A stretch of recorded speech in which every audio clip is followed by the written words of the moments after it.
د یادو نیول شویو مراسمو پر مهال د خوست ولایت د کلیو پراختیا او بیا رغونې ریاست مسؤلین وویل چې په دغه پروژو کې د سپیرې ولسوالۍ د بیلابیلو کلیو د سړکونو د سربندونو کانالونو د اوبو ذخیروي بندونو او استنادي دیوالونو جوړول شامل و چې د CDDO یا د خلکو په مشرۍ د بیا رغونې موسسې او همدارنګه د یونپس یا د ملګرو ملتونو د پروژو خدماتونو دفتر په مالی ملاتړ د 121 میلیون افغانیو په ارزښت سره په تیر یو نیم کال کې بشپړې شوې.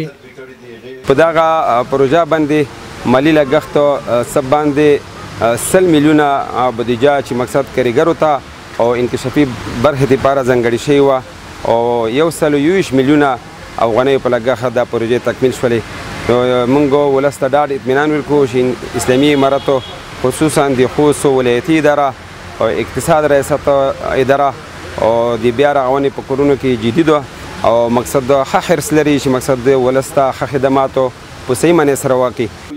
همدارنګه بل لور بیا د CDDO یا د خلکو په مشرۍ د بیا رغونې موسسې ولایتي مسؤل ویل هڅه کوي چې داسې برنامې د خوست ولایت نورو ولسوالیو ته هم وغځوي. په دا کې تقریبا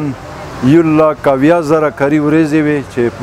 10,000 نفرو ته 10,000 ماهر وي او 1,70,000 غیر ماهرو ته کاري ورځې ایجاد شوي وي. د دې پروګرام په چوکاټ کې د سپیرې په ولسوالۍ کې په مختلفو سکتورونو کې په آبیارۍ په سکتور کې سړک په سکتور کې سربندونه ویلې استنادي دیوالونه کلیوالي سړکونه پلونه پلچکونه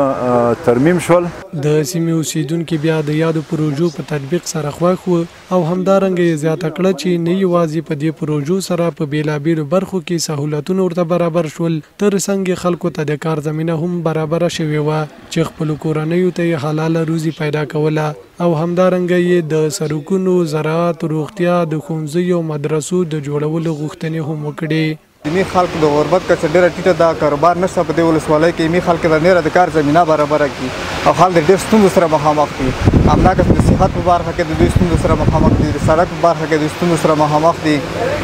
همداکس د زراعت په برخه کې د موږ د سپیرې ولسوالۍ خلک ډېر د ستونزو سره مخامخ دي. د دوی نه غوښتنه ده چې چېرته دغه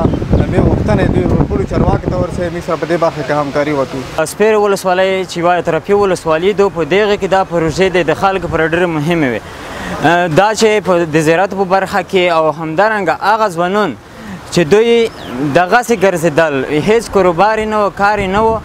یوه طرفه دوی چې و هغه مالی او هغه روزانه عریضه کې دوی دغې طریقې نه لوسته راوړه او بله طرفه هغه ذهنا چې دوی